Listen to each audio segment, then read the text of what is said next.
Timmy Joe reviews anything. Reviewing computer parts on YouTube. That's Woo! Gotta be pumped on that, right, Will? Computer parts! Woo! Oh, yeah.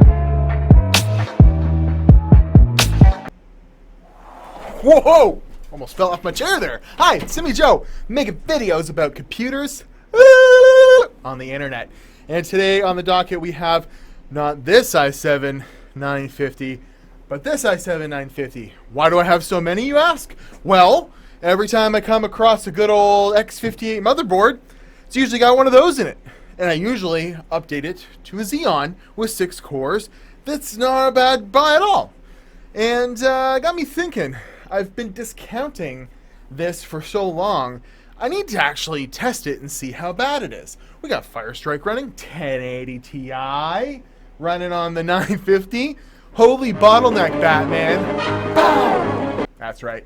So, we got her on the test bench. A viewer actually sent me this amazing little X58 piece of nostalgia. It's got all kinds of blue and orange and different colors on the motherboard, but it's got real nice VRM stuff. It's an Asus board. It's a P7 something deluxe, if I remember correctly, and it's a nice board. Got 24 gigs of triple channel memory running on it, and I've been playing some video games on it, comparing it to the modern equivalent, the last quad core, the 7740X, that was in the i7 range. And we're running a gamut of things to see just how bad the disparity is. So I want to preface this by saying I'm primarily an overclocking channel. When you see results, I'm typically pushing the hardware as far as I can go with very good AIO cooler from Gamerstorm. I've got the GPU overclocked, however far the cooler on it will allow for. And when I first started testing this at stock levels, it's not even, I've looked at this before. I think it was an i7 920 on a gateway computer that a buddy of mine he bought locally, and I did a little bit of testing on, and it was garbage. So X58 Core i7s, you definitely want to stay away from stock stuff. If the motherboard doesn't allow you to overclock, it's probably, it's not going to be good. So we got it running, and it's not doing too bad, especially in this mix. Like, it's a 1080 Ti. It should be going, near 60 FPS. It's doing less than half of that, 20 FPS right now, but it ain't too bad. And look at how big, these things are. They're nice, big, fat X58s. So what kind of score are we going to gather here? 16,728. Wow. That's let's keep that in mind there. And what kind of temperatures? Well, I have this overclocked to 4 gigahertz. It's about as far as I could take it on this board, and it's no easy feat to overclock this board, which we'll talk about in a second. Like the more modern generation, it's like increase the voltage, increase the multiplier, away you go. This needed some massaging to get it to 4 gigahertz. Stock clock speed's just above 3. So what is we'll keep 16,728. We'll keep that in mind. And I just want to run a quick Cinebench. Oh wait, that's Steam. Run a quick Cinebench while we're talking too. The stock Cinebench score was at 3 gigahertz about 400. That's like low Core i5 from a generation later performance. So this with quad core with hyperthreading was just barely able to keep up with an i7 20. I just did one 2400. Like, so where you should be going, because this is generally, there's a lot more to do with this. I would definitely recommend always putting the triple channel to work, which means you got to have 3 same sticks of DIMMs and put them in, triple channel. And then, the overclocking is going to be a biznatch. The socket size, or like the actual mounting, is a lot bigger. It's like it's the X series platform. So you can't just plug any cooler in there. The cooler comes with, though, holy. They still made this. I know people have made this point before. It looks like a stock standard, well, this is running heatsink. This is what it comes with. It has a copper block in it. It won't fit. It'd be cool if I could test this on some newer Intel platforms, but it's a little bit different size of things, but big fat aluminum. It's definitely a much better cooler than that terribly, whatever. So 611. That's not even Core i7 3770 performance. That's at stock, 3770, not 3770K. I had one of those in the Xbox, and it would frequently get around 650. So overclocking the crap out of this doesn't even amount to a stock performance on, just a year or, a generation or two later, because we know that Sandy Bridge and Ivor Bridge are pretty much the same. So, yeah, 611, that's not so great. And, if you just want to check the temperatures here, we see getting up to 65. The temps aren't really the problem here. It's just the architecture and the voltage and stuff. You limit the voltage on this to, like, 1.3 apparently. I actually needed some help to overclock this. I needed to do some research because I wasn't having very much luck. So we'll bring up that Firestrike score 16,728, and then we'll bring up, there we go. This is the Firestrike score with the same graphics card on the 7740X. It's miles beyond. And if we want to switch back to that, the graphics score is a little bit less. It's 28,865. Because there's a bottleneck and stuff going on there compared to the 30,000, we'll say, on a more stock overclocked 1080. This is like my best all-time score. So quite a difference. 16 to 23,000. That's quite the difference. So we'll do the same with Time Spy. This is my Time Spy score for this card on the 7740X, and it's a 9352. And if we look at the Time Spy score with the i7-950, 7600. It's pretty, but not a very big difference in the only 200 points in the graphics score, so that's good. But yeah, definitely jots are down a little bit. So I actually had to seek out Papa Linus's help. Papa Linus, to get this thing overclocked, and I checked out this really old, there he is, freaking NCIX Tech Tips video here, where he's explaining there's a lot more to it. Oh, look at that case, it's on fire. Yeah, so you got to get into some serious stuff in the BIOS and tweak some stuff. There's uncore to work with. There's voltages on different things. You have to, unlink your memory and BCLK overclock as well as multiplier unlock. So it's not easy. That's for sure. And I'll put what my overclocking settings for 4 gigahertz are up from the BIOS right here in case you're wondering. So moving on down to the east side here, I have some other things. We see here, this is the 950. It's a 45 nanometer part, and keep in mind Intel's on 14.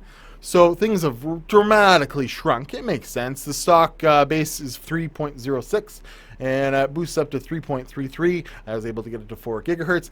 TDP on it is 130 watts. Whew. And I actually don't notice that when I overclock them both, the 7740X and this, the power consumption is actually sort of the same with the same graphics card. So the power is not all out to lunch on this. I think mostly because the architecture can't handle much more power. It's just kind of the way it works. So if we look at the 7740X, the 14 nanometer part, it's got a base of 4.3, goes to 4.5. I have it at 5 gigahertz. Has a lot more cache and different things and stuff. Obviously, go from DDR3 to DDR4 memory. The looks like the recommended consumer price, that's pretty close to the same, considering that's an Extreme series part. So yeah, this is so you want to see gaming benchmarks. Just how bad is it when you take for now the top dog video card and you plug it in into this 950 system with actually has more RAM, has 24 instead of 16 gigs on my test system for the 7740X, but obviously we're a whole gigahertz slower, and again, not overclocking this, the numbers you're going to see would be even worse. So keep that in mind. So fire up the benchmarks. We'll have a look at that New Jack City, and when we come back, I'll let you know what I think. Finally, on the Core i7 950.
So, it's not great, is it?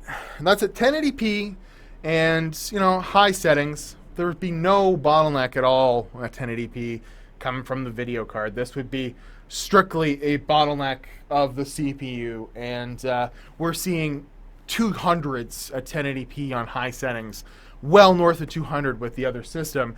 This almost cuts it in half at some points. So, yeah. So what does that mean? Is this still a viable platform? Well, there is never...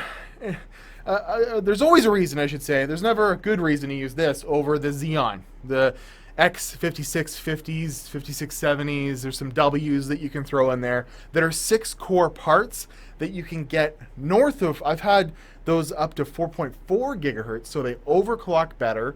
If you get the W series, the multiplier is unlocked. This does have a locked multiplier, but it's like base frequencies, you can put it, I think, from 20 to 22 or something like that. So there's a little bit of wiggle room on this, but I typically actually find the Xeons easier to overclock as well.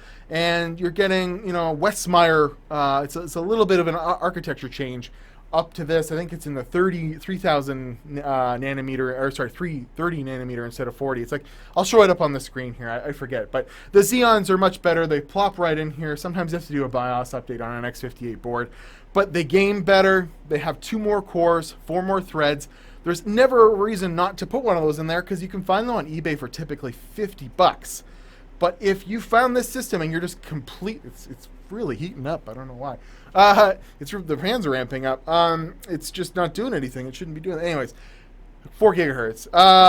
If you're completely on a budget and you find one of these systems and it has an overclockable motherboard and you can't afford the Xeon right away, I'd say, you know, a good old 7740X, GTX 1050, 960, maybe even a 1060 or an RX 470, 480, 580 would, all right, with this motherboard. It would complement it. But when you're looking for power efficiency, you're looking for heat dissipation, stuff like that, there are more modern platforms that do so much better than this and will probably be cheaper because X58 boards command a price for the use of that Xeon I was just talking about.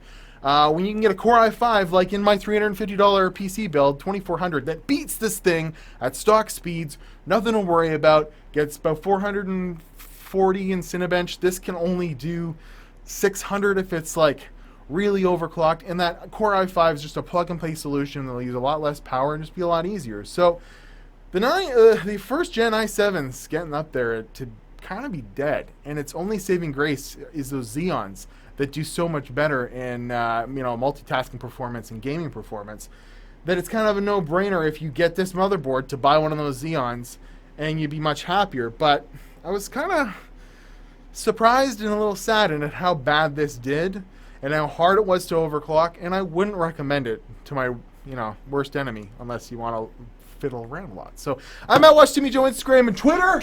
That's right.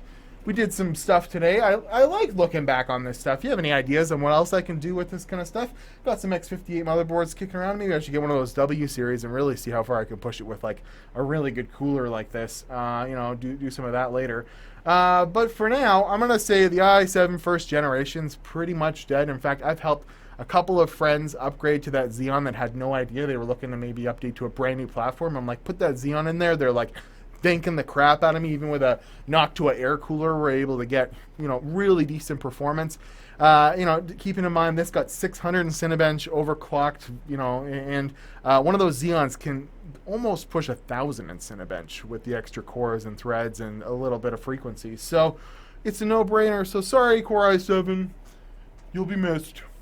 So I'm at Watch Timmy Joe, Instagram and Twitter. If you want to support me on Patreon or have any old hardware like this, I'll leave some information below. But me at timmyjoe.com if you have some old hardware like this you'd like to throw my way to have checked out, featured on the channel. Want to thank the gentleman who sent me this motherboard. You know who you are.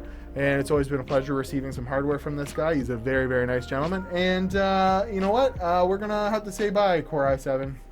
You'll be sorely missed.